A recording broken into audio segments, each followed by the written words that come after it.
రైతు మహోత్సవం సందర్భంగా మనం చేస్తున్న సెమినార్ కానీ టెక్నికల్ సెషన్స్ కానీ రెండవ రోజు మధ్యాహ్నము బ్యాంకింగ్, ముఖ్యంగా priority sector advances, financial literacy, bank సంబంధించిన గవర్నమెంట్ ప్రోగ్రామ్స్ వాటి గురించి మన నిపుణులు చర్చిస్తారు.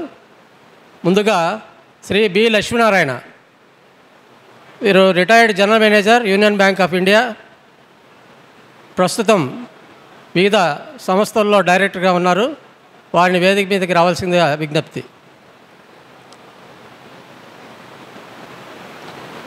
శ్రీ డివిఎస్ వర్మ, వారు అగ్రికల్చర్ ఎంఎస్ఏజీ ఎంబీఏ, వారు కూడా ఇంతకుముందు కార్పొరేషన్ బ్యాంక్, ప్రస్తుతం యూనియన్ బ్యాంక్ ఆఫ్ ఇండియాలో జనరల్ మేనేజర్గా చేసి రిటైర్ అయ్యారు.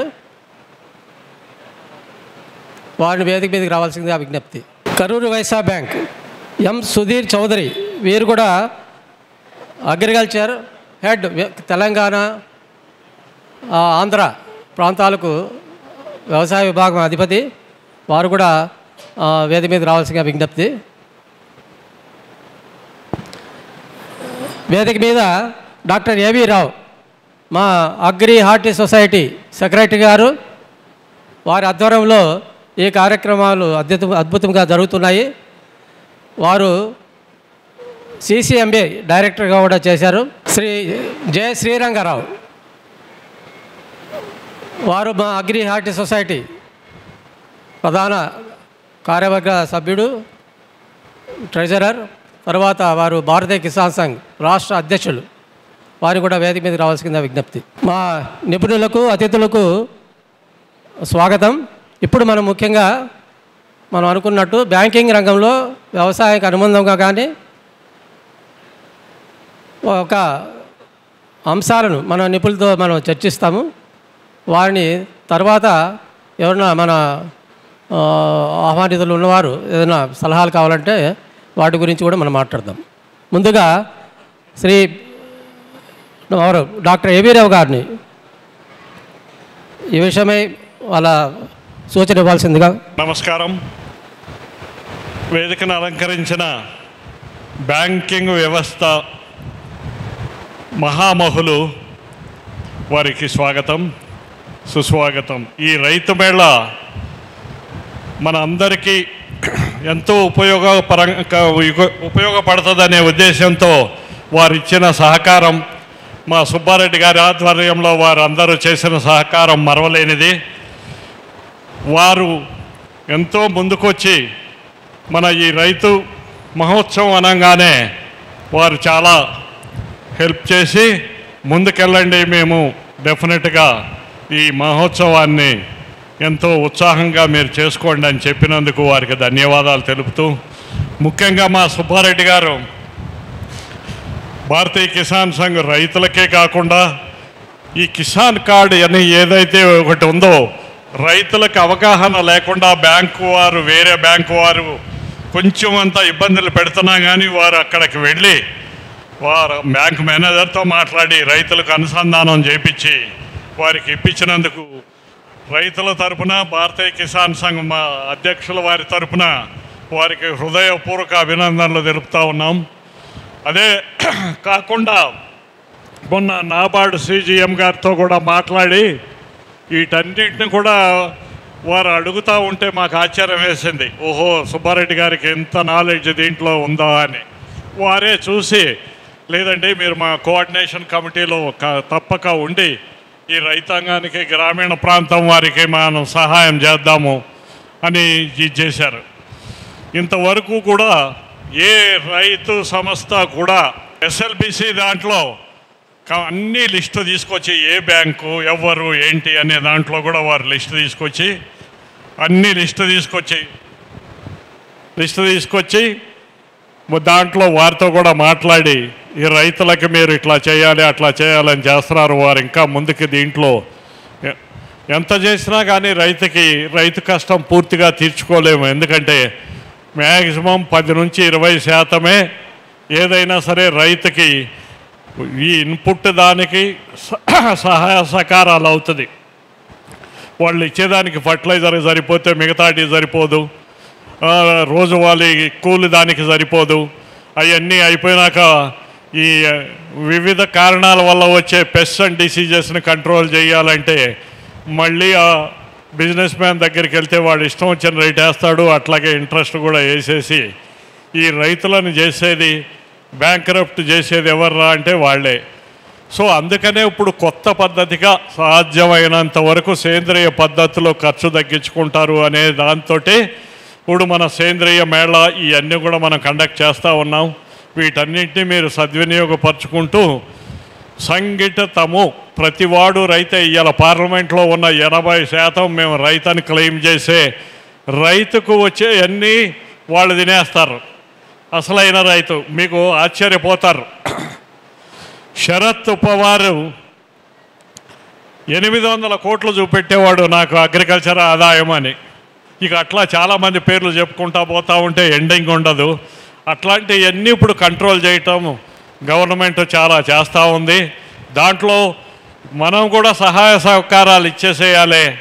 ఇస్తే ఆ రూపాయి ఏదైతే వాళ్ళు అడ్వాంటేజ్ తీసుకుంటారో అది ఇన్కమ్ ట్యాక్స్కి వెళ్తే అది మళ్ళీ మనకి అందరి శ్రేయోభిలాష్ కోసం ఖర్చు పెట్టగలుగుతారు. సో అట్లాంటి దాంట్లో ప్రతి రైతు, ప్రతి వ్యక్తి, మన సమాజంలో ప్రతి మనుషు అలర్ట్గా ఉండి ఇట్లాంటివన్నీ మనం ఏదైతే ఇన్కమ్ ట్యాక్స్ కానివ్వండి, జిఎస్టీ, ఇవాళ రేపు జిఎస్టీ వస్తుంది, అట్లాంటి వారికి తెలియజేస్తే మన బాధ్యత మనం కొంత నిర్వర్తించుకున్న వాళ్ళం అవుతామని మీకు మరొక్కసారి మనవి చేస్తూ, ఈ రైతు మహోత్సవం ఇంకా 2 రోజులు ఉంది. మిగతా మీరు అందరికి కూడా, మిగతా పక్కన రాని వారికి కూడా దీని గురించి మీరు ఏమనుకుంటున్నారో చెప్పి వారందరూ కూడా వచ్చేటట్టు చేస్తే మన ఉద్దేశం పూర్తిగా చేయగలిగిన వాళ్ళం అవుతాము. సో ఇప్పుడు సుబ్బారెడ్డి గారికి ఇస్తాం. ధన్యవాదాలు డాక్టర్ రావు గారు. మా శ్రీరంగారావు గారు కూడా అగ్రికల్చర్ గ్రాడ్యుయేటే, కానీ మాకంటే కూడా, ఎందుకంటే వారి క్షేత్రస్థాయిలో వ్యవసాయం చేయటమే కాదు, వారు నాయకులుగా ఉండి చాలా విషయాలు వారికి అవగాహన ఉంది. తర్వాత వారు మాట్లాడిస్తే ఆ సమస్యలకు సమాధానం మనం వెంటనే చెప్పలేము. కాబట్టి నేను మన నిపుణులు వారి అమూల్యమైన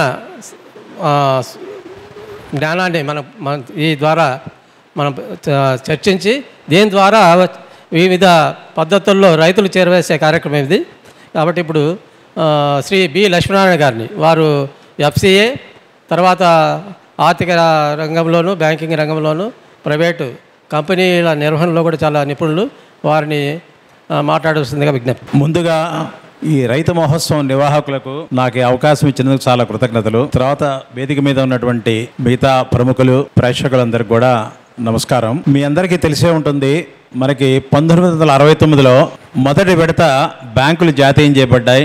తర్వాత 80వ సంవత్సరంలో మరికొన్ని బ్యాంకులు జాతీయం చేయబడ్డాయి. ఈ బ్యాంకులు జాతీయకరణ తర్వాత ఈ అగ్రికల్చర్కి రుణాలు ఇవ్వటం అనేది ఒక ప్రయారిటీ సెక్టార్ కింద తీసుకొని రుణాలు తప్పనిసరిగా ఇవ్వాల్సినటువంటి బాధ్యత బ్యాంకుల మీద ఉంచబడింది. క్రమక్రమంగా ఇవి పెద్ద రైతులకే కాకుండా చిన్న రైతులు, సన్నకారు రైతులకి, అంతేకాకుండా వ్యవసాయానికి సంబంధించినటువంటి మిగతా అటువంటి ఇండస్ట్రీస్ కానీ వీటన్నిటి కూడాను రుణాలు ఇవ్వడానికి జరుగుతుంది. ఇప్పుడు సుమారుగా ప్రైవేట్ సెక్టార్కి 40% రుణాలు ఇవ్వాలి రిజర్వ్ బ్యాంక్ వారు చెప్పినటువంటి గైడ్లైన్స్ ప్రకారం. అందులో కూడాను మళ్ళీ ఎక్కువ శాతం 18% రైతులకి పెద్ద కానీ చిన్న కానీ రుణాలు ఇవ్వడానికి జరుగుతుంది. ఈ రోజున బ్యాంకింగ్ వ్యవస్థలో సుమారుగా 186 లక్షల కోట్ల రుణాలు ఇవ్వబడి ఉన్నాయి. అందులో దాదాపుగా 30-35 లక్షలు రుణాల వరకు అగ్రికల్చరు, మిగతా సెక్టార్స్కి ఇవ్వడం జరుగుతుంది. ఇంతేకాకుండా ప్రభుత్వం మనకి స్వాతంత్రం వచ్చిన తర్వాత రకరకాలటువంటి ఇరిగేషన్ ప్రాజెక్ట్స్ తీసుకురావడం కానీ, నీటి సౌకర్యాలు కలిగించడం వల్ల కానీ ఈ అగ్రికల్చర్ ప్రొడక్షన్ పెరగడానికి బాగా సహాయం చేయటం జరుగుతుంది.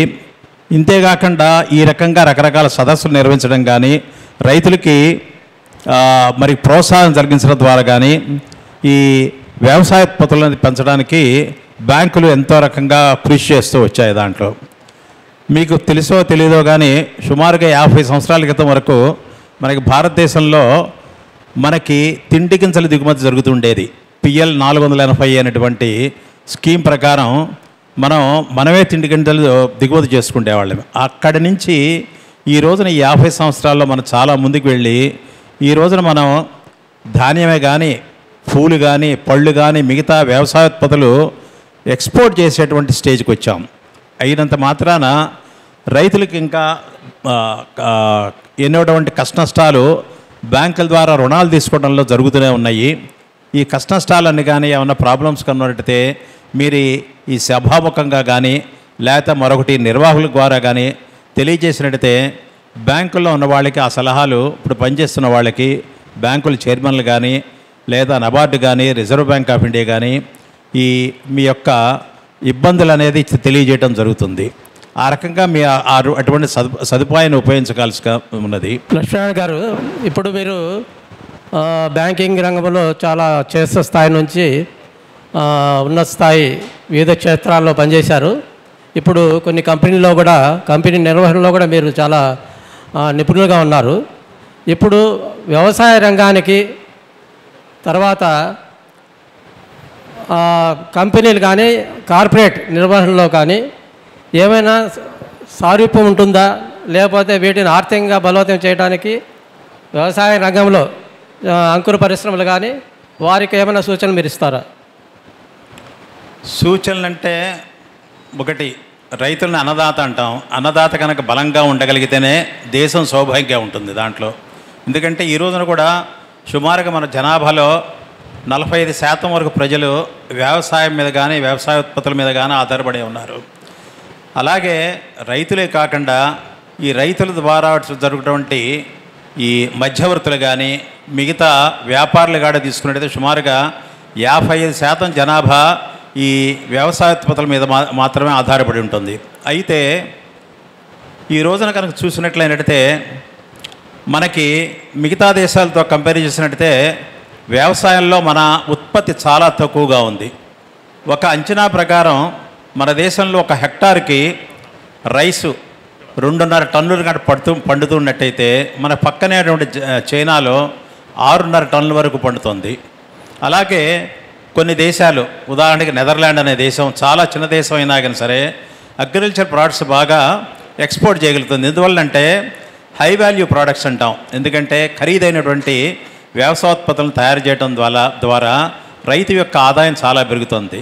మనం కూడా మన సుబ్బారెడ్డి గారు చెప్పినట్టుగా ఈ వ్యవసాయమే కాకుండా మిగతాటువంటి పరిశ్రమలు, వ్యవసాయానికి సంబంధించిన పరిశ్రమలు కానీ, ఉదాహరణకి మేము మా బ్యాంకుల్లో ఉన్నప్పుడు మన పక్కన ఉన్నటువంటి ఆంధ్రదేశం మొన్నటి వరకు కంబైన్డ్ స్టేటే కదా, చిత్తూరులో మామిడి పళ్ళ రసాలు తయారు చేసేటటువంటి యూనిట్స్కి ఎన్నిటికో మేము కూడా రుణాలు ఇవ్వడం జరుగుతుంది. అలాగే మామిడి పళ్ళ రసాలు కానీ మిగతా అయినటువంటి ఉత్పత్తులు కానీ మీరు కనుక చిన్న చిన్న ఇండస్ట్రీస్ కనుక పెట్టుకోగలిగినట్టయితే ఇండస్ట్రీస్ కూడా బ్యాంక్ అనేది అది సహాయం చేయడానికి అవకాశం అనేది జరుగుతుంది.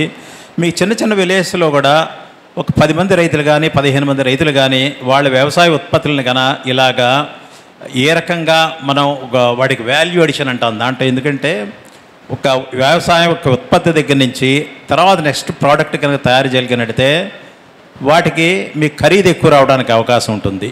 ఇలాంటి అవకాశాలు కనుక మీరు కూడాను మీ విలేజెస్లో కానీ లేకపోతే మరొక చోట కానీ అలాంటి ఆలోచన పద్ధతి కానీ చేయగలిగినట్టయితే మనకి ప్రభుత్వ సంస్థల ద్వారా సాంకేతిక నిపుణత అందించబడుతుంది. బ్యాంకుల ద్వారా రుణ సదుపాయం జరుగుతుంది. ఇలాంటి అవకాశం కూడా వినియోగించుకున్నట్టయితే బాగుంటుంది అనేది నా యొక్క ఉద్దేశం. ధన్యవాదాలు.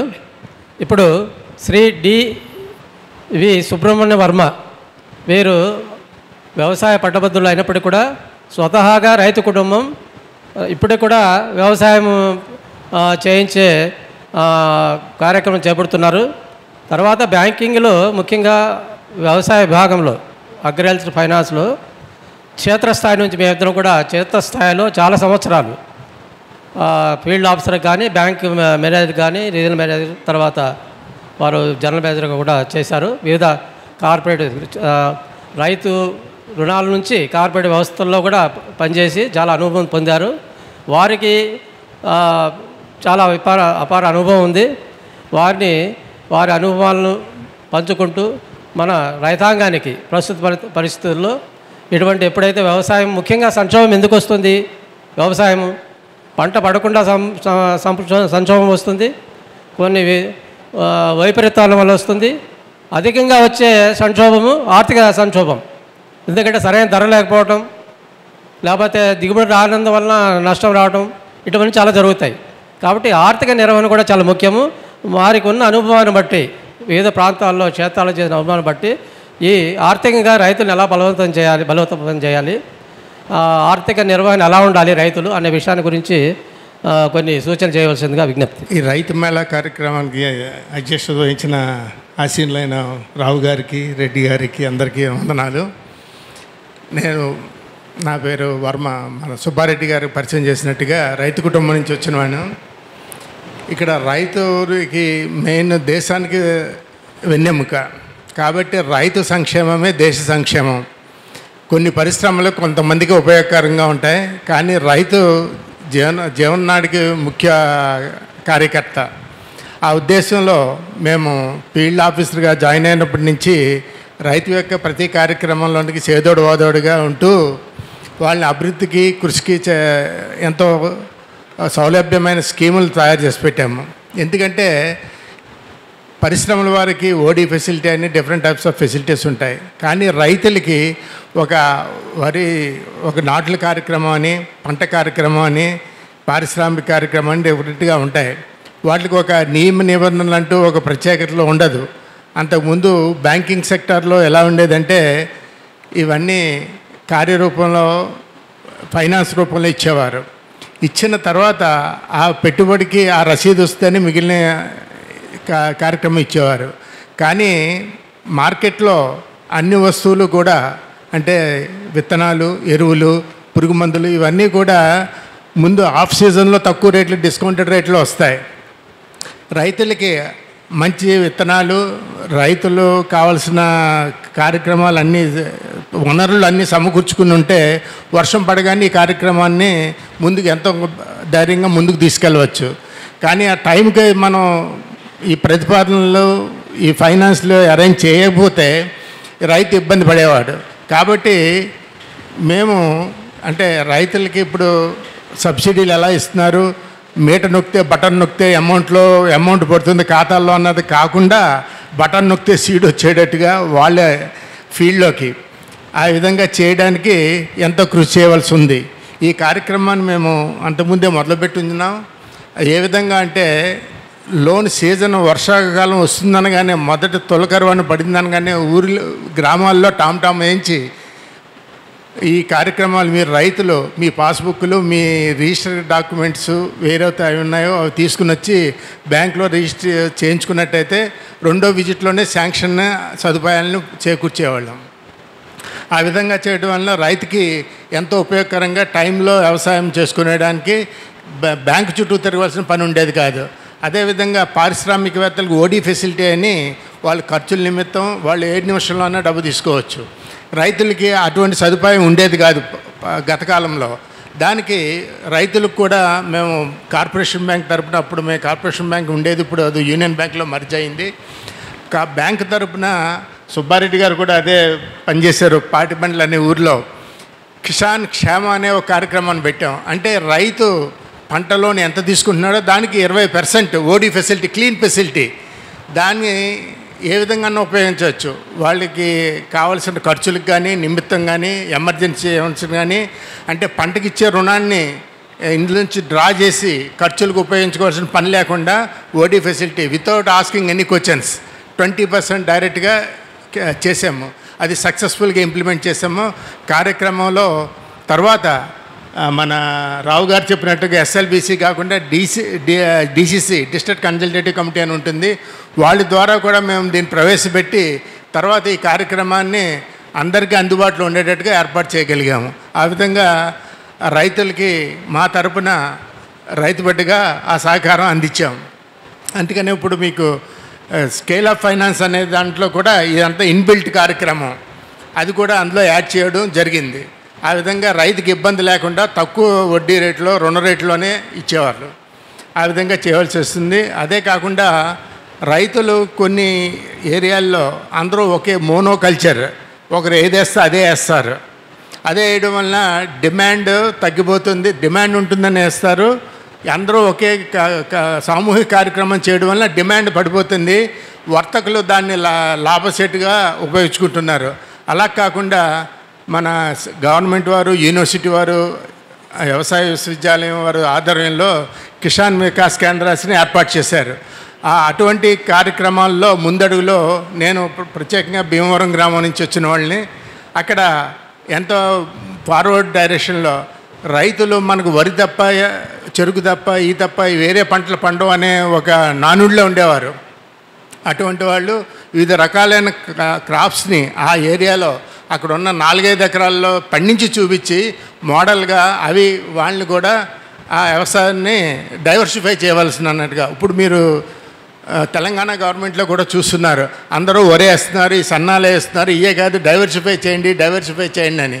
మీరు డైవర్సిఫై చేస్తే మీకు మంచి గిట్టుబాటు ధర వస్తుంది. మార్కెట్ గురించి మీరు ఆలోచించవలసిన పని లేదు. హైదరాబాద్ రోజు రోజుకి పెరుగుతూనే ఉంది. మీరు కూరగాయలు వేసినా, ఏ పంట వేసినా కూడా దానికి సరైన ఫలితం ఉంటుంది తప్పకుండా. దాని గురించి మీరు వెనుకాడవలసిన పని లేదు. కాబట్టి ఈ మోనోకల్చర్ అన్నది స్టాప్ చేసి మీరు డైవర్సిఫైడ్ యాక్టివిటీస్ చేస్తున్నారు. మేము చాలామంది చూసాం కూడా. అలా ప్రోగ్రెసివ్ ఫార్మర్స్ ఎవరున్నారో ఆదర్శంగా ఇక్కడికి వచ్చి ప్రజెంటేషన్ కూడా చేశారు. వాళ్ళు అనుభవాన్ని మీరు స్వీకరించి వాళ్ళ ద్వారా వాళ్ళు కష్ట నష్టాలు ఏ విధంగా భరించారు, ఏ విధంగా ముందుకెళ్తున్నారో అవి కూడా చేయగలిగితే ఎంతో అభివృద్ధి చేస్తాం. దానికి చిన్న ఎగ్జాంపుల్ చెప్తున్నాను. 10 ఏళ్ల క్రితం మా సొంత కజిన్ బ్రదరు మన మునగాకు పౌడర్ తయారు చేశాడు. అప్పుడు మార్కెట్ లేదు. ట్యాబ్లెట్స్ కూడా తయారు చేశాడు, దానికి మార్కెట్ లేదు. అప్పుడు ఈ ప్రోడక్ట్ని మేము అమెరికాకి వాళ్ళు మార్కెట్లో చేస్తే వాళ్ళు అక్కడ ఉపయోగించుకున్నారు. తర్వాత దానికి డిమాండ్ పెరిగింది. ముందు ఫీల్డ్లో దిగేటప్పుడు మనం కొద్దిగా సాధక బాధకాలు ఉంటాయి, కష్ట నష్టాలు ఉంటాయి. దాన్ని మార్కెటింగ్ ప్రాపర్గా చేయవలసి ఉంటుంది. ఆ మార్కెటింగ్ కార్యక్రమంలోనే అనుకూలంగా మన సుబ్బారెడ్డి గారు ఎస్ఎల్బీసీలో బ్యాంకులకి నివేదించారు. ఇవి ఎవరైతే ముందు ప్రోగ్రెసివ్ కల్టివేషన్ చేస్తారో వాళ్ళు ముందుకొచ్చి ఈ అభిప్రాయాల్ని బ్యాంకర్స్తో షేర్ చేసుకుంటే తప్పకుండా మీకు అన్ని విధాల సహకారాలు ఉంటాయి. తక్కువ వడ్డీ రేటుతో, పెట్టుబడితో గవర్నమెంట్ వాళ్ళు కూడా ప్రోత్సాహం ఇస్తారు. మన అందరినీ కూడా మనకి ఫ్రీ కల్చర్ ఇప్పుడు ఉన్న కార్యక్రమాలు చూస్తున్న రసాయనం కాకుండా ఆర్గానిక్ను ఉపయోగించడం వల్ల మీకు రూపాయి వస్తువుని 3 రూపాయలన్నా కొనడానికి కన్జ్యూమర్ వెనుకాడడం లేదు.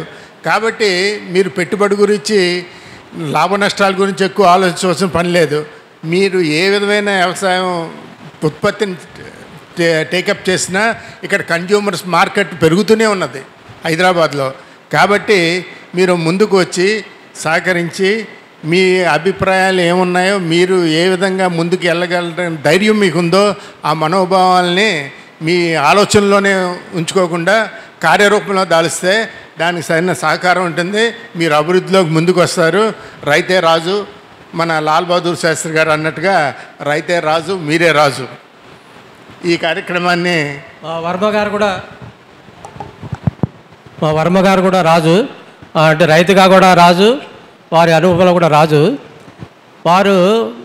వర్మ గారు ఇప్పుడు మీరు వివిధ కోణాల్లో చూశారు. బ్యాంక్ మేనేజర్గా చూశారు, రైతు గారు చూశారు. మనం బ్యాంకులో చేరినప్పుడు ఒక 1000 రూపాయల లోను కూడా 10 పేజీల కార్యక్రమం చేసి 10 పేజీలు ఆ 1000 రూపాయలు కూడా మాకు శాంక్షన్ చేయడానికి వారం, 10 రోజులు, 4 రోజులు కూడా పట్టే పరిస్థితి ఉన్నది.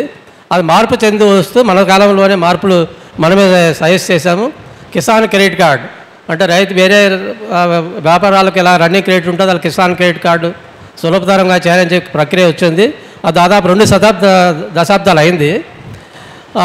మీ అనుభవంలో మీరు చాలా దేశమంతా చూశారు కాబట్టి ఆ వ్యవస్థలో అంటే ప్రొసీజర్లో కానీ నియమాల్లో కానీ ఏమైనా మార్పులు చేయాల్సిన అవసరం ఉందా? చేయాల్సి ఉంటే ఎటువంటివి చేయాలి? అంటే ఇప్పుడు మామూలుగా పరిశ్రమ స్థాపించే వాళ్ళకి సెక్యూరిటీ అంటారు. సెక్యూరిటీ అన్నది వాళ్ళు కొత్తగా ఏమి ఇవ్వరు. మనం ఇచ్చిన అప్పు నుంచి ఏదైతే కొన్నారో ఆ వస్తువులనే సెక్యూరిటీగా చూపిస్తారు. కానీ రైతు వచ్చేటప్పటికి మన ఇనీషియల్ కార్యక్రమంలో ఎంతంటే 10,000 వరకు సెక్యూరిటీ అవసరం లేదు. క్రాప్ ఏ వేస్తున్నారో దాన్నే ఆచరణలో తీసుకునేటట్టుగా ఉండేది. కానీ ఇప్పుడు ప్రస్తుత పరిస్థితుల్లో రైతు అనే వాళ్ళకి పాస్బుక్ కార్యక్రమం ఉంది, డిజిటలైజ్ చేశారు, అన్ని ఆన్ రికార్డు ఆన్లైన్ అవైలబిలిటీ ఉంది. కాబట్టి బ్యాంకు వాళ్ళు ప్రత్యేకంగా దాన్ని ఆధారంగా చేసుకొని డైరెక్ట్గా లోన్ని శాంక్షన్ చేసేందుకు వెసులుబాటు కలిగింది. కాబట్టి దీన్ని సద్వినియోగపరచుకోవాలని రైతులకి చేస్తున్నాం. అలాగే ఎస్ఎల్బిసి లెవెల్లో కూడా టేకప్ చేస్తే ఇప్పుడు అన్ని ఆన్లైన్ ధరణి పోర్టల్ అని వచ్చింది. మీరు రైతు బంధు కార్యక్రమంలో ఉంది, ఆన్లైన్లో ఉన్నది కాబట్టి పెద్ద ఇబ్బందులు ఏమి కలగవు. కాబట్టి రైతులు కూడా ఇండస్ట్రియలిస్ట్ ఎంత ఫ్రీగా తీసుకున్నారో లోన్లు, ఎంత సదుపాయంగా తీసుకుంటున్నారో ఆ విధంగా కూడా రైతులు పొందొచ్చని నా అభిప్రాయం. పెద్దలందరికీ నమస్కారం. మీ అందరి నుంచి ఒక సలహా కోరడం అవుతుంది. ముఖ్యంగా బీబీ నగర్ మండలంలో మా నాన్నగారికి ఫ్రీడమ్ ఫైటర్ కింద ఇచ్చిన ల్యాండ్ 4 acres ల్యాండ్ ఉంది. 27 years బ్యాక్ ఇచ్చారు అన్నది. 10-15 ఏళ్ళ కింద మేము దానికి కొంత ఖర్చు పెట్టి లెవెల్ చేయడానికి ట్రై చేస్తాము. రాళ్ళు రప్పలతో చెట్లతో నిండిపోయింది. ఆ 4 ఎకరాలు ఏమీ చేయలేకపోతున్నాము. దీనికి ఏమైనా బేరలతో ప్రైవేట్గా మాట్లాడితేనేమో 30 లక్షలు 40 లక్షలు అది లెవెలింగ్కే ఖర్చు అవుతుంది అనడం చెప్పడం జరుగుతుంది. దీనికి ఏమైనా సలహా ఇస్తారా? లెవెలింగ్ చేయడానికి మాకు ఏదైనా లోన్ దొరుకుతుందా? మొత్తం ఆ 4 acres ల్యాండ్ మేము మార్టిగేజ్ చేయడానికి సిద్ధంగా ఉన్నాము. మీరు దానికి ఆ విషయంలో మా సలహా ఇస్తే సంతోషం అండి. ఇప్పుడు వారు అన్నట్టుగా వ్యవసాయదారులకి బంజర్ భూములుగా ఉన్న భూములు కానీ వ్యవసాయేతర భూములు కానీ దాన్ని లెవెల్ చేయడానికి, డెవలప్ చేసుకోవడానికి, ఫెన్సింగ్ చేసుకోవడానికి, ఫార్మ్ హౌస్ కట్టుకోవడానికి, అందులో బోర్వెల్ వేసుకోవడానికి అన్ని సదుపాయాలు బ్యాంకు సమకూరుస్తుందండి. మీ దగ్గరలో ఉన్న బ్యాంకు ఏదున్నదో బ్యాంకుకి సంప్రదించండి. పబ్లిక్ సెక్టార్ బ్యాంకు తప్పకుండా మీకు సహకరిస్తారు. ఈ అన్నిటికీ ఫెసిలిటీకి ఉందండి. లెవెలింగ్ ఒకటి, ఫెన్సింగ్ ఒకటి, మళ్ళీ బోరు వేసుకోవడానికి, షెడ్ కట్టుకోవడానికి, తర్వాత పంట పండిస్తారా లేకపోతే మీరు పాల కార్యక్రమం చేస్తారా, పశు సంపదలను పెంచుకుంటారా, దానికి కూడా పూర్తిగా ఉన్నది. దానికి మీకు టర్మ్ లోన్ అని ఇస్తారండి, దీర్ఘకాలిక రుణం ఇస్తారు తక్కువ వడ్డీ రేట్లో. తప్పకుండా ఉపయోగించుకోవచ్చండి. వర్మ గారు వారి యొక్క విశేష అనుభవంతో ఈ ముఖ్యంగా మన వ్యవసాయ రుణాల విభాగంలో కూడా వారి అనుభవం చాలా ఉండి దాని గురించి వారు వివరంగా మనకు తెలియజేశారు. ఇప్పుడు సుధీర్ చౌదరి గారు, కరూరు వైశ్య బ్యాంక్ తెలంగాణ ఆంధ్ర విభాగాల అధిపతి. వారు మన ఈ మేళాలో వారి విభాగాన్ని కూడా నెలకొల్పారు. వారు ప్రత్యేకంగా దీని గురించి విజయవాడ గురించి ఇక్కడ సమావేశంలో ఈ 4 రోజుల సమావేశాలు దీని గురించి కేటాయించి వారి అమూల్యమైన సేవలను అందించడం కానీ, మనకు చేదోడు వాదాడు ఉండడం కానీ చాలా గొప్ప విషయం. వారికి మొదటగా ధన్యవాదాలు. వారిని ప్రస్తుత పరిస్థితుల్లో వ్యవసాయ రుణ విభాగాలు ఎలా ఉన్నాయి మీ బ్యాంకులో కానీ, లేదంటే మీకు అనుభవం ఉన్న ఇతర బ్యాంకుల విధానంలో కానీ, తర్వాత మీరు ముఖ్యంగా మీరు ఏ ప్రధాన రంగాలకు మీరు రుణ సదుపాయం ఇస్తారు అనేది కొద్దిగా తెలియాల్సింది. అగ్రి హార్టీ సొసైటీ ఈ రైతు మహోత్సవానికి వచ్చేసినటువంటి పెద్దలకు, అలాగే వేదిక మీద ఉన్న పెద్దలకు అందరికీ హృదయపూర్వక నమస్కారం. నేను కరూర్ వైశ్య బ్యాంక్ నుంచి వచ్చాను. యాక్చువల్గా మా బ్యాంక్ వచ్చేటప్పటికి 1916లో స్టార్ట్ అయింది. సో 109 years ఆఫ్ లెగసీ ఉంది. సో మా బ్యాంక్ స్టార్ట్ అయిన దగ్గర నుంచి కూడా ముందు నుంచి కూడా రైతులకి, వ్యాపారవేత్తలకి విరివిరిగా రుణాలు ఇవ్వడం జరుగుతుంది. ఇప్పుడు ప్రజెంట్ 2 లక్షల కోట్ల బిజినెస్తో మా బ్యాంక్ రన్ అవుతూ ఉంది. మాకు వచ్చేటప్పటికి మొత్తం 886 బ్రాంచెస్ ఉన్నాయి ఇది ఇండియాలో. అలాగే తెలంగాణలో 86 బ్రాంచెస్ ఉన్నాయి, ఆంధ్రాలో 90 బ్రాంచెస్ ఉన్నాయి. మా బ్రాంచెస్ అన్ని ద్వారా కూడా క్రాప్ లోన్స్ రెగ్యులర్గా ఇస్తూనే ఉంటాం. అలాగే మౌలిక సదుపాయాల నిధి ద్వారా సెంట్రల్ గవర్నమెంట్ ఒక స్కీమ్ లాంచ్ చేసి అగ్రి ఇన్ఫ్రాస్ట్రక్చర్ ఫండ్ అని చెప్పి ఆ స్కీమ్ ద్వారా మేము ఎక్కువగా రుణాలు ఇస్తూ ఉన్నాం. ఇప్పుడు ప్రజెంట్ రెగ్యులర్ క్రాప్ లోన్స్ అన్నీ ఆల్రెడీ ఫార్మర్స్ అంతా అవైల్ చేస్తూనే ఉన్నారు. దానికి తోడు రైతులు ఇంకేదన్నా వ్యవసాయంతో పాటు దాని అనుబంధ రంగాల్లో ఏదన్నా లోన్స్, ఏదన్నా యాక్టివిటీస్ చేయాలంటే, ఏదన్నా బిజినెస్ చేయాలంటే కూడా దానికి మా అగ్రి మౌలిక సదుపాయాల నిధి ద్వారా కూడా లోన్స్ ఇస్తూ ఉన్నాం. ఆ స్కీమ్ కింద ఏంటంటే 2 లక్షల వరకు కూడా CGTMSE కవరేజ్ ఉంటే సరిపోతుంది. ఎలాంటి సెక్యూరిటీ కూడా అక్కర్లేదు. దానికి రేట్ ఆఫ్ ఇంట్రెస్ట్ కూడా 6% రేట్ ఆఫ్ ఇంట్రెస్ట్ తోటి వర్కౌట్ అవుతుంది. మిగతా 3% rate government every quarterly return ఇస్తూ ఉంటుంది. సో అందు గురించి ఏంటంటే రైతులు వ్యవసాయంతో పాటు దాని అనుబంధ రంగాల్లో కూడా ఇన్వాల్వ్ అయ్యి చేస్తే కనుక ఈ స్కీమ్ చాలా ఉపయోగపడుతుంది అనమాట. దాంతోపాటు ఈ స్కీమ్తో పాటు మిగతా సబ్సిడీ లోన్స్ కూడా దానికి అనుసంధానం చేయొచ్చు. అలాగే ఇప్పుడు ప్రభుత్వం ఏంటంటే ఇప్పుడు రెగ్యులర్ క్రాప్ లోన్స్ కూడా అంతకుముందు 1,60,000 వరకు సెక్యూరిటీ లేకుండా లోన్స్ ఇచ్చేవాళ్ళం. ఇప్పుడు దాన్ని 2 లక్షలకు పెంచారు. అలాగే ఇంకో అంతకుముందు 3 lakhs వరకు 7% రేట్ ఆఫ్ ఇంట్రెస్ట్కి ఇచ్చేవాళ్ళు. దాన్ని కూడా ఇప్పుడు 5 lakhs ఇంక్రీజ్ చేశారు. ఈ రైతులందరూ కూడా ఆ అవకాశాన్ని కూడా వినియోగించుకోవచ్చు. దీంతోపాటు సోలార్ మోటార్ సెట్స్ కూడా సబ్సిడీస్ ఉన్నాయి.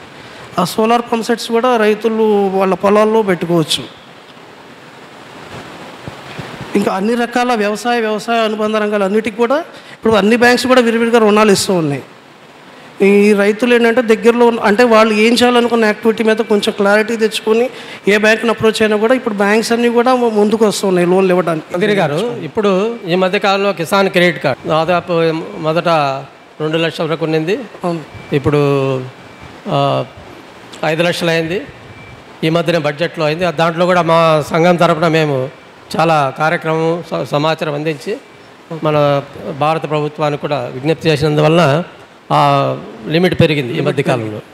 వాటిలో ఈ మధ్య మేము కొన్ని కార్యక్రమాలు చేశాం. ముఖ్యంగా మా అధ్యక్షులు రంగారావు గారు నాకు నిర్దేశం చేశారు, మనం దీని మీద ఎక్కువగా కృషి చేయాలి అని నాకు బాధ్యతనిస్తే నేను జిల్లాలలో, గ్రామాల్లో, మండలాల్లో మీటింగ్ పెట్టాను ఈ మధ్యకాలంలో. పెట్టి యాక్చువల్గా కిసాన్ క్రెడిట్ కార్డు 2 దశాబ్దాలు అయింది. దాదాపు మేము బ్యాంకులో ఉన్నప్పుడే వచ్చింది. దాంట్లో మార్పులు, అమౌంట్ అది చేర్పులు వచ్చాయి. కానీ నేను క్షేత్రస్థాయిలో పోయిన తర్వాత నాకు కూడా ఆశ్చర్యం వేసింది. ఇది 2 దశాబ్దాలు అయింది, కానీ క్షేత్రస్థాయిలో నేను ఎక్కడైతే మీటింగ్లు సమావేశం ఏర్పాటు చేశానో మొదట ఏ రైతు కూడా కిసాన్ క్రెడిట్ కార్డు అంటే తెలియలేదు. తర్వాత కార్డు ఎవరికైనా ఇచ్చారంటే కార్డు ఎలా ఉందో తెలియలేదన్నారు. నాకే ఆశ్చర్యం వేసింది. తర్వాత నేను సెర్చ్ చేశాను, డేటా సెర్చ్ చేశాను ఎస్ఎల్బీసీలో చూస్తే 80%, 90% కిసాన్ క్రెడిట్ కార్డే ఉంది. ఎందుకు ఇంత అంతరం ఉంది అని చెప్పి నేను ఆ రైతులు తీసుకుని బ్యాంకులకు వెళ్ళాను. బ్యాంకులకు వెళ్ళి మాట్లాడితే అని 4-5 బ్యాంకులకి వెళ్ళాను. స్టేట్ బ్యాంక్ వెళ్ళాను, యూనియన్ బ్యాంక్ వెళ్ళాను, తర్వాత గ్రామీణ బ్యాంకులకు వెళ్ళాను, కెనరా బ్యాంక్ వెళ్ళాను, అట్లా వివిధ బ్యాంకులకు వెళ్ళి.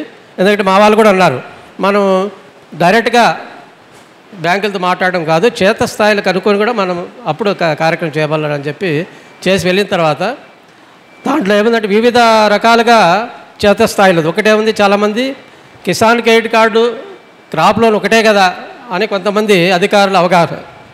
ఎందుకంటే లోన్ ఇస్తున్నాము, క్రాప్ లోన్ కానీ ఇస్తున్నాం, వాళ్ళు తీసుకుంటున్నారు, మరి ఎప్పుడో కడుతున్నారు, కాబట్టి దాంట్లో తేడా లేదు కదా అని వారి కొంతమంది బ్యాంకర్స్. రైతులకైతే మొదటికే అవగాహన లేదు. కానీ కిసాన్ క్రెడిట్ కార్డులు ఏంటంటే వాళ్ళు రుణ సదుపాయము ఒకేసారి 5 సంవత్సరాలకు ఆ స్కేల్ ఆఫ్ ఫైనాన్స్ బట్టి ప్రతి సంవత్సరం ఇంక్రీజ్ చేస్తూ ప్రతి సంవత్సరం బ్యాంకుకి పోయి ఎదురు చూడాల్సిన పని లేదు, ఖర్చు పెట్టాల్సిన పని లేదు. ఒక కార్డు ఇస్తారు.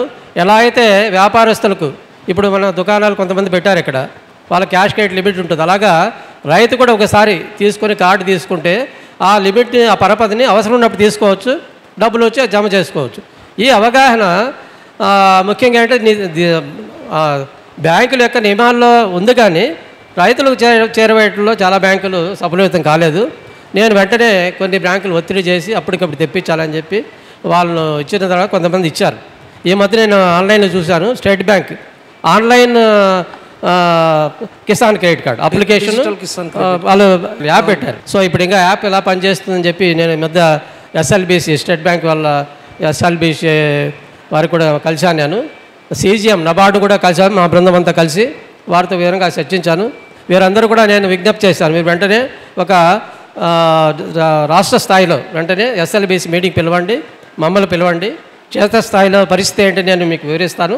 దాన్ని బట్టి మీకు నియమాలు ఉండొచ్చు, మీరు కూడా సానుకూలం ఉండొచ్చు, కానీ రైతుకు చేరవేసే ప్రయత్నంలో కొద్దిగా చాలా వెనుకబాటుతనం ఉంది. కాబట్టి మనందరం కూడా సమిష్టిగా చేసి ఇప్పుడైతే ఇంత ఇప్పుడు నేను బజినేపల్లి నాగర్కర్నూలు మండలంలో వెళ్ళాను ఒక గ్రామీణ బ్యాంకు. వెళ్ళిన తర్వాత ఒక రైతు, సార్ డబ్బులు కట్టాను రమ్మన్నారు, చాలా రోజులు రావట్లేదు అంటే వెళ్ళి మేనేజర్ని అడిగాను. మేనేజర్ని అడిగితే ఆయన ఏంటంటే బ్యాంక్ మేనేజర్, ఒక గ్రామీణ బ్యాంక్, ఆయన అంటారు, సార్ ఇవి ఉంది కానీ అందరికీ ఇస్తే రైతులకు అవగాహన లేదు సార్, వాళ్ళు వాడుకోవడం తెలియదు అన్నారు. వెంటనే ఆ సభ్యుల్లో ఉన్న మా రైతు వెంటనే ఇంగ్లీష్లో మాట్లాడాడు. వెంటనే ఇంగ్లీష్లో మాట్లాడి, what sir you are talking, you give me, I'm using my mobile, I use all the apps, why can't I use your bank app అని ఇంగ్లీష్లో మాట్లాడాడు. అంటే ఒక రైతు సోదరుడు బ్యాంక్ మేనేజర్తో. అంటే అప్పుడు మేనేజర్ చెప్పారు, సరే సార్ మా దగ్గర యాప్ ఉంది, నేను ఇవన్నీ మీకు సదుపాయం ఏర్పాటు చేస్తాను. అంటే మన అవగాహన లోపం కూడా ఒక ముందుగానే మనం ఒక డెసిషన్ ఫార్మ్ చేసుకుంటాం, వారికి ఏం తెలియదు, లేకపోతే వస్తే ఇబ్బంది అవుతుంది, కార్డు ఇస్తే పోగొట్టుకుంటారు. ఈ విషయం 2 చోట్ల వచ్చింది. ఇప్పుడు ఎంతైతే మొత్తం అంతా ఆన్లైన్ అయిపోయిందో, డిజిటల్ అయిపోయిందో, కాబట్టి మనం ముఖ్యంగా నేను విజ్ఞప్తి చేశాను ఎస్ఎల్బీసీకి, సీజీఎం, నబార్డుకు వెంటనే సమావేశం ఏర్పరచాలి. ప్రతి జిల్లా స్థాయిలో కానీ మండల స్థాయిలో మేము వస్తాము, మీరు అవగాహన సదస్సుకు మీరే బాధ్యత తీసుకోవాలని చెప్పి మేము విజ్ఞప్తి చేశాం. మీరు కూడా ఇప్పుడు ఇక్కడ ఉన్నారు, సర్వీస్లో కూడా ఉన్నారు కాబట్టి మీ అధికారుల ద్వారా మీరు మీ లెవెల్లో ఎస్ఎల్బీసీ, డీసీసీ జిల్లా స్థాయి సమావేశం పోయినప్పుడు ఈ సమావేశాన్ని చేరవేసి మన ఈ సమావేశం నిర్వహించడానికి మీరు కూడా చొరవ చూపాలని చెప్పి నేను అన్ని బ్యాంకులు కూడా ఈ మధ్య సీజీఎం, మన యూనియన్ బ్యాంకులు కూడా కలిశాను, వారు కూడా విజ్ఞప్తి చేశాను. చాలా బ్యాంకులు వచ్చారు, మన ఎస్ఎల్బీసీ అని కూడా నాకు ఆశ్వాసన ఇచ్చారు, సార్ మీరు చేసిన చాలా కార్యక్రమం, మీరు ఎప్పుడైనా చెప్పండి, మా జిల్లా స్థాయి అధికారులు కూడా వస్తారు, అందరం కలిసికట్టుగా చేస్తామని చెప్పి వాళ్ళు ఆశ్వాసన ఇచ్చారు. కాబట్టి ఈ క్రమంగా మనందరం కూడా కొద్దిగా కృషి చేయాలని నా విజ్ఞప్తి. తర్వాత ఇప్పుడు మీరు ఇక్కడ కూడా ఈ మేళాలో చాలా నిష్ణాతులైన రైతులు ఉన్నారు, వారి యొక్క అనుభవం చాలా ఉన్నతమైంది. కాబట్టి అటువంటి వారిని సదస్సులకు మీరు పార్టిసిపేట్ చేయడం చాలా విశేషం. ఎందుకంటే ఇందులో ఫస్ట్ ఏంటంటే మనం పార్టిసిపేట్ చేస్తే మన వ్యవస్థ కూడా, బ్యాంకింగ్ వ్యవస్థ కానీ లేకపోతే ప్రభుత్వ వ్యవస్థ కానీ మీకు చేదోడుకున్నాము ఉద్దేశం. మీరు వచ్చి సాలు పెట్టడం కాదు, మనం వచ్చామంటే మనం సంఘీభావం తెలుపుతున్నాం. అది మనం ఓకే. ఇక్కడ ఎవరైనా వ్యక్తులు వచ్చారు, రైతులు కానవేలు ఉండొచ్చు, రైతులు కానవాళ్ళు కూడా చాలామంది వస్తున్నారు. వారు ఇంతకుముందు రైతు అంటే మనం కొద్దిగా తక్కువగా చూసేవాళ్ళం. ఈరోజు వేదిక మీదే చెప్పారు, నా వృత్తి ఏంటంటే నేను రైతును, నేను ప్రకృతి రైతును అని చెప్పి గర్వంగా చెప్పుకుంటానండి. ఎందుకంటే చదువుకున్న వాళ్ళందరూ కూడా నా కృషి 40-50 ఏళ్ళ అనుభవం, నాకు అంత కృషి ఉంది నాకు అభివృద్ధి రావడానికి అని చెప్పారు. అంటే అటువంటి ఈ వ్యవస్థల్లో అందరూ కూడా భాగస్వాములు అయితే మనం కొద్దిగా దీనిలో న్యాయం చేయగలుగుతాము. దానికి మనం అధికారుల్లో కానీ పనిచేసే వాళ్ళందరూ కూడా ఒక ఎంపతి అంటాం, అంటే దానికి సానుకూల దృక్పథం ఉండాలి ఏ వ్యవస్థకైనా. ఆ సానుకూల దృక్పథం తేవడంలో మనందరూ కూడా కృషి చేయాలి. అందులో మీరందరూ కూడా మీ వంటి ముఖ్యంగా ఈ అగ్రికల్చర్ విభాగంలో పనిచేసే వాళ్ళు, నేడు ఆ విభాగంలో పనిచేసాం కాబట్టి మీ అందరం కూడా మనకు తెలుసు. కానీ వివిధ విభాగాలు పనిచేసే వాళ్ళు కూడా ఇప్పుడు కార్పొరేట్ రంగాల్లో చేస్తుంటారు. వారు కూడా ఇది ప్రాథమిక అవసరం ఏ వ్యవస్థలో అయినా. వ్యవసాయము దాని అనుబంధం ప్రాథమిక అవసరం, దానికి అనుకూలంగా మనం స్పందించాలి. ఎందుకంటే దేశంలో 60% మంది వ్యవసాయం మీద ఆధారపడి ఉన్నాం, దాన్ని తగ్గించడం చాలా కష్టం, తగ్గిస్తే ఆహారం ఉండదు. అలాగే తెలంగాణ రాష్ట్రంలో 90% మంది చిన్న సన్నకారు రైతులు, 1-2 ఎకరాల వాళ్ళు, వారు ఎంత కష్టపడితే కానీ మనకు ధాన్యం రాదు. కాబట్టి ఇవన్నీ చాలా విశ్లేషణలు ఉన్నాయి, చాలా విభాగాలు ఉన్నాయి. మేము భారతీయ కిసాన్ సంఘ్ మా బృందం చాలా విభాగాల్లో పనిచేస్తున్నాం. బ్యాంకింగ్ రంగంలో పనిచేస్తున్నాం, విత్తనాల విభాగంలో పనిచేస్తున్నాం, ఎరువుల విభాగంలో పనిచేస్తాం. ముఖ్యంగా విద్యుత్ విభాగంలో ఎన్నో సమస్యలు ఈరోజు కూడా కార్పొరేట్ సంస్థలు సాధించుకోవాలని మేము మిగతా సాధారణ ప్రజలకు కూడా అక్కడ పోరాడి ఈరోజు మా సంస్థ ఏదైనా ఒక అంశం తెప్పిస్తే వెంటనే పరిష్కారం అయిపోతుంది. అదే వేరే వాళ్ళతో ఆ సంస్థలో కాదు. ఎందుకంటే మేము అందరూ నిష్ఠాతులకు తయారైనాం, అందులో పనిచేసి అందులో రూల్స్ రెగ్యులేషన్ కనుక్కొని మేము సాల్వ్ చేస్తున్నాం. అలా బ్యాంకింగ్లో కూడా అంతే, వివిధ విభాగాల్లో నిపుణులు చేర్చుకొని బ్యాంకింగ్లో వెళ్తే ఇప్పుడు నేను బ్యాంకులకు వెళితే నాకు తెలుసు కాబట్టి వ్యవస్థ నేను బ్యాంక్ మేనేజర్తో మాట్లాడగలుగుతాను, సాల్వ్ చేయగలుగుతాను. అట్లా ఏ వ్యవస్థలలాగా కృషి చేసి మనం అవి పరిష్కారం చేయడానికి చాలా మనం ప్రయత్నం చేస్తున్నాము. ఈ విధానంగా ముఖ్యంగా మనం ఈ వ్యవసాయ రంగము, అనుబంధ రంగాలకు ఇప్పుడు వాల్యూ అడిషన్, అగ్రికల్చర్లో మనం ఉత్పత్తి పెంచి తర్వాత లాభదాయకం రావాలంటే వాల్యూ అడిషన్ చేయని ఒక వ్యవస్థ ఉంది. దానికి కూడా మీరందరూ బ్యాంకులు అవగాహన చేర్పించాలి, స్కిల్ బిల్డింగ్ కూడా చేయడానికి ప్రయత్నం చేయాలని చెప్పి మరొకసారి మీకు మనవి చేస్తున్నాను. ముఖ్యంగా ఈ వ్యవసాయ విభాగంలో డిజిటల్ సిస్టమ్ కూడా బాగా వస్తుంది. డిజిటల్ సిస్టంలో కూడా ఎందుకంటే బ్యాంకింగ్ రంగము బాగా ఆధునిక పద్ధతి ఒకటి, వైజ్ఞానిక పరం కూడా కొద్దిగా ముందులో ఉంటుంది. కాబట్టి ఇప్పుడు చెప్పా కదా, కేసీసీకి స్టేట్ బ్యాంక్ యూనో యాప్ తెచ్చింది. తర్వాత వాతావరణ పరిస్థితులకు యాప్లు ఉన్నాయి, డిజిటల్ టెక్నాలజీ ఉంది, డ్రోన్స్ ఉన్నాయి. ఇక్కడ మన వ్యవస్థలో కూడా డిస్ప్లే చేశారు డ్రోన్స్. అటువంటి ఎన్నో వినూత్నమైన ఇవి ఉన్నాయి. వీటి చేయాలంటే మా వ్యవస్థ వాలంటరీగా కృషి చేస్తున్నా కూడా ఇది మహాసముద్రం. అందరూ కలిసి కృషి చేస్తే కానీ సరైన ఫలితాలు రావు. కాబట్టి టెక్నాలజీ పరంగా కూడా మీరు అవగాహన సదస్సులు ముఖ్యంగా గ్రామీణ ప్రాంతంలోనూ అటు వారికి చేయాలని మీరు తోడ్పాటు అందించాలని మేము స్వతహా చేస్తుంటాము. ఈరోజే వ్యవసాయ మంత్రి వాళ్ళు తుమ్మల నాగేశ్వరరావు గారు మా కార్యదర్శి అధ్యక్షుల వారి సమక్షంలోనే మాకు ఒక ఆదేశం వెంటనే ఇచ్చారు. మీరు వెంటనే నిజామాబాద్ జిల్లా వెళ్ళాలి, కోదాడు వెళ్ళాలి, వెళ్ళి మీరు చేసే కార్యక్రమాలు జిల్లాలు చూపించండి, మీకు మా అధికారులకు పోటీ అని చివరకు మా అధికారుల కంటే మీరే బాగా పనిచేస్తారని చెప్పి కితాబు ఇచ్చింది మాకు. అది ఒక బిరుదు. అంటే అంటే మనం నిబద్ధతో చేస్తాం, సేవాభావంతో చేస్తాం కాబట్టి దానికి ఫలితం ఉంటుంది. అలా చాలా సంస్థలు ఉన్నాయి. ప్రతి ఒక్కరూ మా మిత్రులందరూ కూడా వివిధ విభాగాల్లో చాలా సేవాక్రమాలు చేస్తున్నారు. కానీ ఒక వ్యవస్థగా మనం చేయాలని చెప్పి మనం కృషి చేస్తున్నాం. కాబట్టి మరొక్కసారి బ్యాంకింగ్ రంగంలో మీరు ఆల్రెడీ సర్వీసులు ఉన్నారు కాబట్టి ఇది మీ బ్యాంక్ వరకే పరిమితం చేసుకోకుండా మిగతా బ్యాంక్ వాళ్ళతో కూడా ఇలా జరిగింది మనం చేస్తామని చెప్పి బ్యాంకర్స్ క్లబ్స్ ఉంటాయి, మీకు నెట్వర్క్ ఉంటుంది, అట్లా మీరు కొద్దిగా కృషి చేయాలని చెప్పి ఈ రంగంలో ఇక ఆధునిక వ్యవసాయ పద్ధతులు ఏమన్నట్టు కూడా మీరు మీకు నిపుణులు కావాలంటే మేము మీకు తోడ్పాటు అందిస్తాం. మీ బ్యాంకింగ్ రంగానికి నేను చూపిస్తే ఆ రంగాలు ఇప్పుడు ప్రకృతి సేద్యం మీద జరిగింది. ఒక్కొక్క రైతు చెప్పే అనుభవం చూస్తే మేము చదువుకున్నాం, ఎంత డిగ్రీలు ఉన్నా కూడా మా నాలెడ్జ్ ఏం పనికిరాదు. అటువంటి అవగాహన మేము గ్రామాల్లో పోతుంటే వాళ్ళ క్వశ్చన్లు వేస్తుంటే కూడా అరే నేను ఇన్ని రోజులు చేశాను, ఒక అధికారి చేశాను, నేను చదువుకున్నామని ఉన్నా కూడా కొన్ని సమయాల్లో మాకు లోపల అనిపిస్తుంది మనకు వాళ్ళ ముందు మన అనుభవం చాలా తక్కువ అని చెప్పి. కాబట్టి అటువంటి నైపుణ్యమైన వ్యక్తులు ఈ వ్యవసాయంలో ఉన్నారు. నేను ఈ మధ్యగా మన సానుభవమే చెప్పేవాడిని, మా గ్రామాలు కూడా చెప్తుంటాను. మాకు మల్బరీ ఈరోజు కూడా మల్బరీ శాఖ స్టాల్ పెట్టింది. దాదాపు 40 సంవత్సరాల కిందట ఆ మల్బరీ నుంచి పట్టుపురుగు తీయడం పెద్ద వైజ్ఞానం, ఎలా చేస్తుందో ఆశ్చర్యం. అటువంటిది మా బంధువులు మా వాళ్ళు వెళ్ళి కోలారు అటు పక్క బార్డర్ ఉంటే అక్కడ పోయి నేర్చుకొని రాతంబులు వచ్చి దాన్ని ఆకును పెంచి ఆ తర్వాత దాని పురుగును, దాని గుడ్లు ఉంటాయి, చిన్న గుడ్లు ఉంటాయి, కాగితం మీద ఉంటాయి, దాన్ని పొదిగించడానికి చిన్న మేత వేయాలి, నైటు మేలుకోవాలి, 10 దశను బట్టి ఆకు మేత వేయాలి.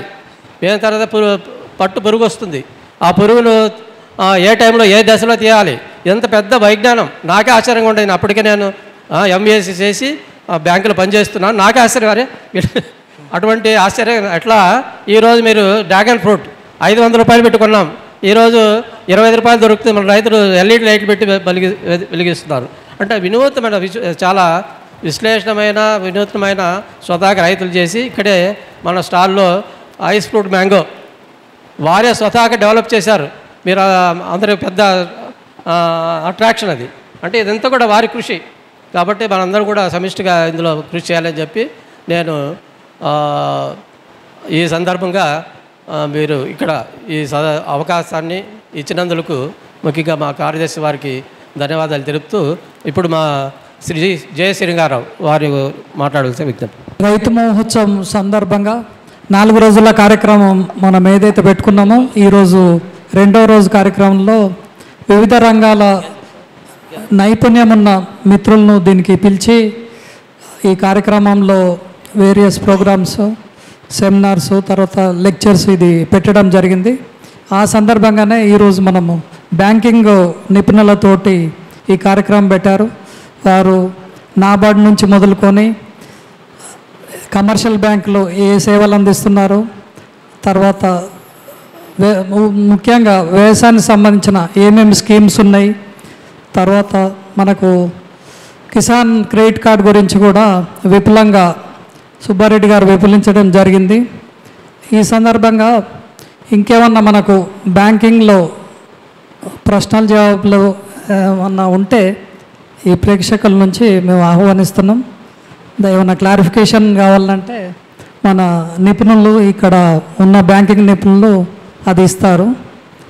తర్వాత ఈ కార్యక్రమానికి చేదోడు వాదోడుగా ఉండి కరూర్ వైశ్య బ్యాంక్, తర్వాత union bank of India, state bank of India, ఇతర సంస్థలకు మనం కృతజ్ఞతలు చెప్తూ ఇలాంటి కార్యక్రమాలు ముందు ముందు కూడా జిల్లా లెవెల్లో కూడా మనము కంటిన్యూ చేద్దామని మీ అందరికీ విజ్ఞప్తి చేస్తూ ముగిస్తున్నాం.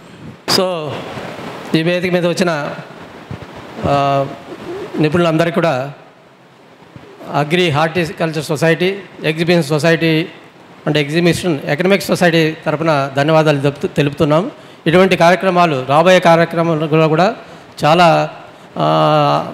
ప్రణాళికలు ఉన్నాయి. వాళ్ళందరూ కూడా మీరు భాగస్వామ్యం కావాలని చెప్పి నేను విజ్ఞప్తి చేస్తున్నాను. మరిన్ని అప్డేట్స్ కోసం బ్యాక్ టు రూట్స్ యూట్యూబ్ ఛానల్ని సబ్స్క్రైబ్ చేసుకోండి.